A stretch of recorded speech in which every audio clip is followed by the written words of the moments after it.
माधोपुर नामक एक गांव में विवेक नाम का एक 25 साल का लड़का रहा करता था, जो गांव के सेठ के ढाबे पर खाना बनाने का काम करता था। अरे जल्दी जल्दी हाथ चला विवेक, बाहर ग्राहक कब से इंतजार में बैठे हैं। आज मैं पालक पनीर की खास रेसिपी बना रहा हूँ सेठ जी। देखना, जो एक बार खाएगा वो अपनी उंगलियां चाटता रह जाएगा। अरे उंगलियां चाटने की बात बाद में करना, पहले जाकर उन्हें भोजन देकर आओ भाई। बस 5 मिनट सेठ जी, मैं अभी सबको भोजन लगाता हूँ। कुछ देर बाद विवेक ने सबको भोजन लगाया। विवेक के हाथ का बना हुआ पालक पनीर सबको बहुत पसंद आया। आज के पालक पनीर का तो कोई जवाब ही नहीं है सेठ जी।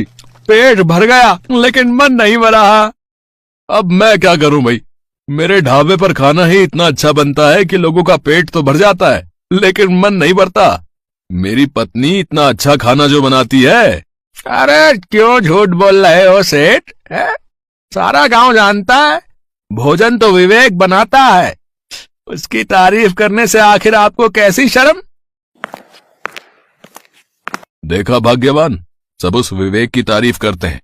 मैंने कितनी बार तुमसे कहा है कि तुम भी उसके साथ रसोई में हाथ बटा लिया करो।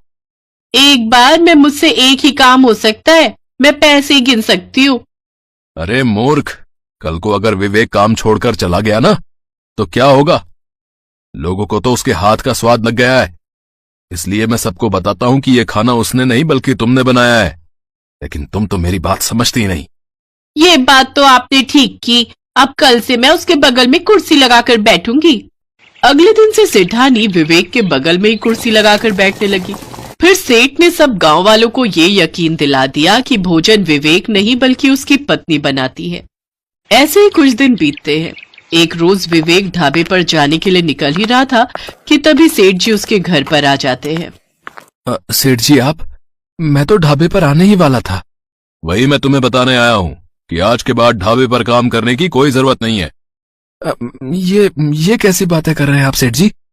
जहां तक मुझे पता है मैंने पूरी मेहनत से आपके ढाबे पर काम किया है और ना ही कभी आपको शिकायत का मौका दिया। तुम्हारी वजह से मेरा ढाबा बदनाम हो रहा है। ये आप कैसी बातें कर रहे हैं सेठ जी। जब से मैंने आपके ढाबे पर काम करना शुरू किया है आपका ढाबा अच्छा खासा चलने लगा है। हाँ, लेकिन अगर मैंने तुझे कुछ दिन और ढाबे पर काम करने दिया तो मेरे ढाबे का नाम रोशन दा ढाबा की जगह विवेक दा ढाबा हो जाता। इसलिए मैं अभी तुझे काम से निकालता हूँ। ऐसा मत कहिए सेठ जी, मैं अनाथ हूँ, बड़ी मुश्किल से अपना पेट पालता हूँ और मुझे तो खाना बनाने के अलावा और कोई काम भी नहीं आता। नहीं आता तो वो तुम्हारी समस्या है, मेरी थोड़ी।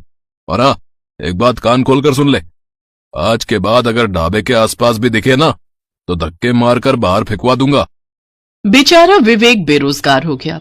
कुछ दिन घर पर रहने के बाद उसे एक विचार आया और वो सीधा गांव के मुखिया के पास पहुंच गया मदद के लिए।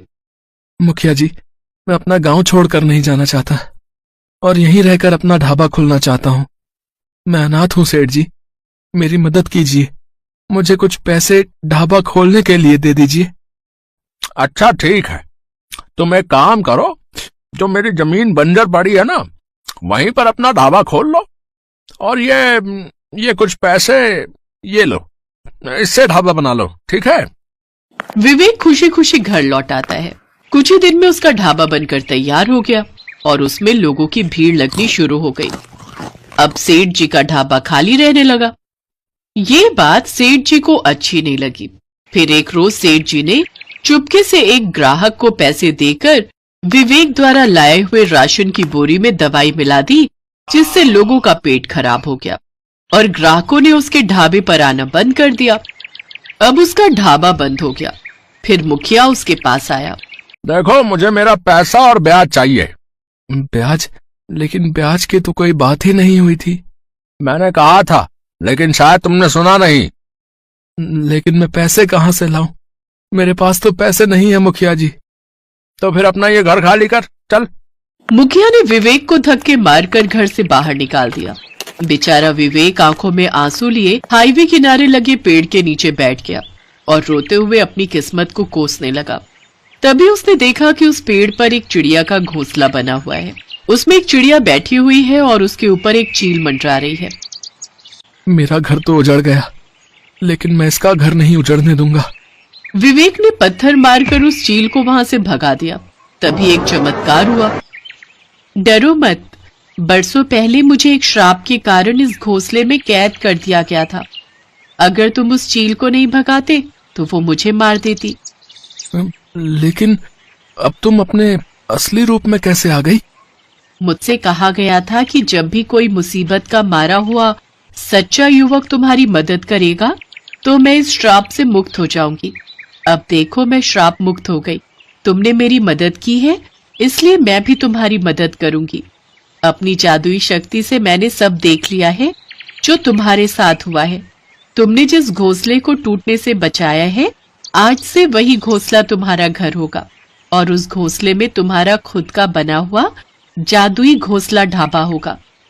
इतना कहकर वो सुंदर लड़की ने अपना हाथ घुमाया और देखते ही देखते वो छोटा सा घोंसला एक बड़े से घोंसले ढाबा में परिवर्तित हो गया।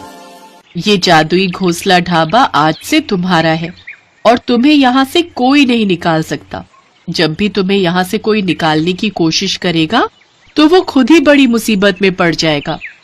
कुछ देर बाद एक बड़ी सी कार आकर उसके ढाबे के सामने रुकी। ये कैसा ढाबा है भाई? ऐसा तो मैंने कहीं नहीं देखा। ये मेरा ढाबा है, आइए मैं आपको अपने हाथ का कुछ बनाकर खिलाता हूँ। अरे वाह, इतना लजीज खाना तो मैंने कभी नहीं खाया। मैं एक पत्रकार हूँ, तुम्हारे इस घोंसला ढाबे के बारे में अपने अखबार में छापूंगा। कुछ देर बाद वो आदमी वहां से चला जाता है और अगले दिन अखबार की सुर्खियों पर विवेक का घोंसला ढाबा ही होता है। उस दिन के बाद विवेक अपने उस जादुई घोंसला ढाबे की वजह से पूरे देश में प्रसिद्ध हो गया और उसने खूब नाम और शोहरत कमाई।